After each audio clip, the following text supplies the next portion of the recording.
मोहतरम भाइयों, अगर अपने चेहरों को साफ करने चाहते हो, कभी कोई दवाई ना खाओ, 3 काम करो।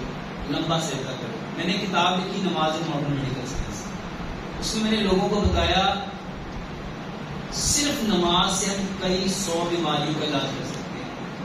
लंबा सजदा करो। जब लंबा सजदा करोगे, 5 से 7 मिनट का सजदा करना है आपने, फजर में भी, जोहर में भी, असर में भी, मगरिब में भी, इशा में। जब लंबा सजदा करोगे तो सारा खून कहाँ आएगा? किधर आएगा? सर में।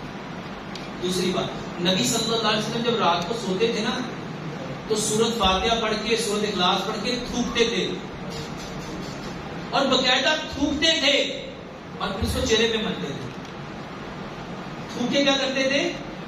बकायदा चेहरे पे मलते थे।